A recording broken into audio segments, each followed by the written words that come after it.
Bonjour à tous et bienvenue sur un nouvel épisode de J'irai lire chez vous. Je suis Julie de Julie et ses lectures et voici Léane de Brève Optimiste. Aujourd'hui, nous allons chez Caroline Valla, libraire. C'est parti!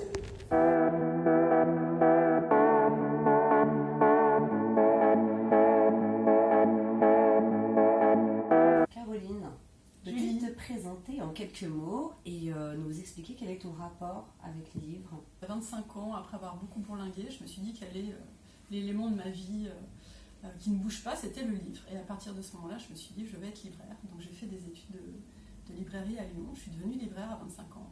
Donc je suis libraire depuis 20 ans. Mon rapport au livre, je suis boulimique. Je lis énormément. Je lis au moins 2 heures par jour, sinon il me manque quelque chose dans ma journée. Donc je me couche souvent tard le soir. Je lis plus d'une centaine de livres par an. Et c'est vrai que c'est un rapport boulimique.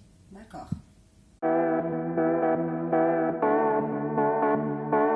Caro, tu es libraire. Est-ce que tu peux nous expliquer en quelques mots une journée type du matin au soir? Alors, libraire, c'est pas on a le temps de lire 3 heures dans la journée. Malheureusement, c'est beaucoup de manutention. C'est même 80% de manutention. Donc une journée type, je démarre à 9h. Entre 9h et 10h, la FNAC est fermée. Donc je réceptionne toutes les nouveautés et le réassort.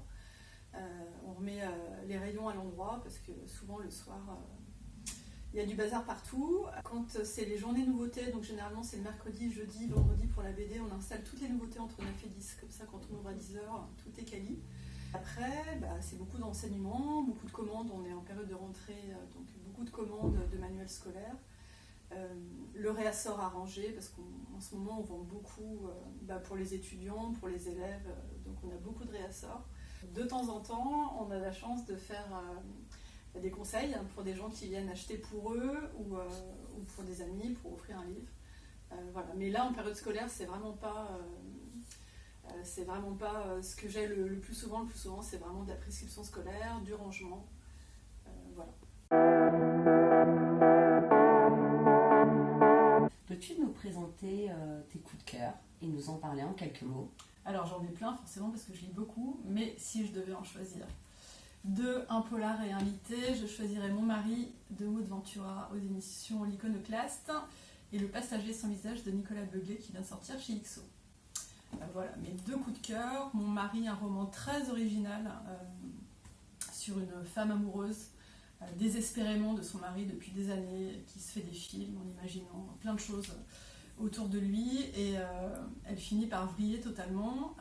C'est une grande héroïne de roman, à la fois drôle, à la fois touchante, à la fois agaçante. J'ai trouvé ce roman formidable d'originalité. Donc voilà, c'est Mon mari. Le passager sans visage, c'est la suite du dernier message qui vient de sortir également chez Pocket. Nicolas Beuglet, il écrit depuis quelques années, il se sert de son expérience de journaliste. Il part toujours d'un fait divers réel pour créer son livre. Donc c'est d'autant plus glaçant que c'est un thriller avec une réalité derrière qui existe.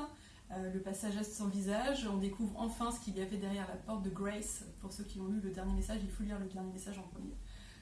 On était à la fin du livre complètement frustrés à la fin du dernier message de ne pas savoir ce qu'il y avait derrière cette fameuse porte. Donc on le découvre au début du passager sans visage.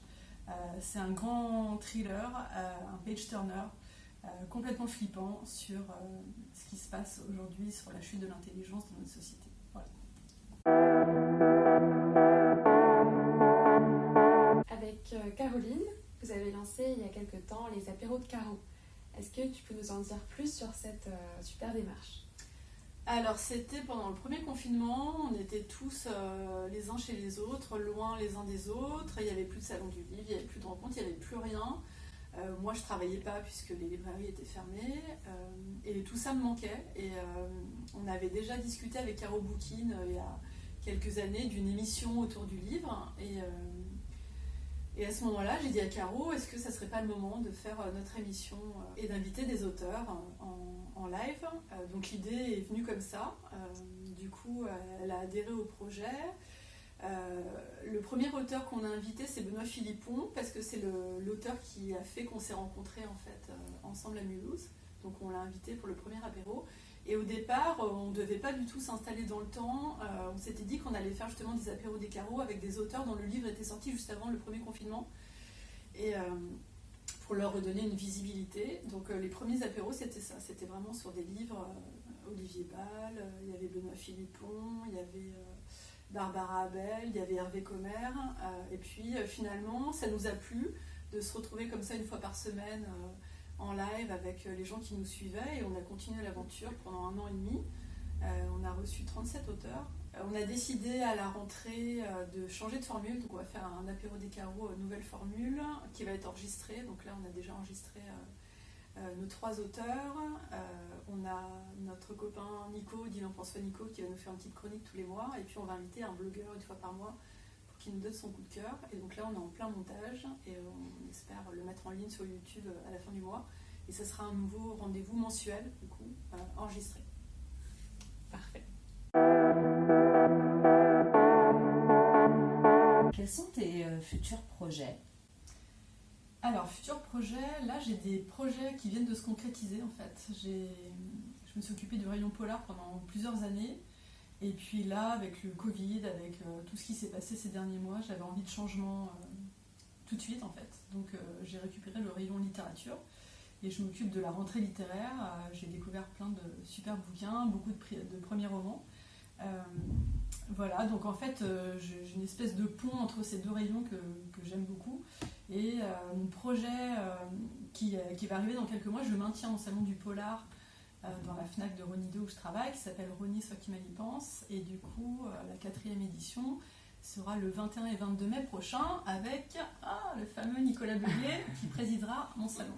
Voilà, donc ça sera une vingtaine d'auteurs de polar qui viendront sur le week-end dédicacés. Il y aura un studio photo, des animations. Je demanderai à mes amis blogueurs de faire des tête-à-tête avec les auteurs comme on l'avait fait il y a 3 ans du coup. Voilà, donc moi j'ai toujours besoin de projets pour avancer et pour rester dynamique. Donc mon salon du polar en mai 2022. C'est parfait. Merci beaucoup, Caroline, de nous avoir accueillis ce matin. Merci à vous les filles. Oui, merci C'était beaucoup. chouette, avec cette bibliothèque de folie qu'on voit à l'arrière. Qui est magnifique et faite sur mesure. Et j'ai tout lu 2 fois. Génial. Carrément. Alors, je voulais vous présenter le prochain invité de J'irai lire chez vous. On recevra Léa Wiazemski très prochainement. Je vous dis à très bientôt pour de nouvelles aventures livresques. À bientôt. Bonne lecture. À bientôt.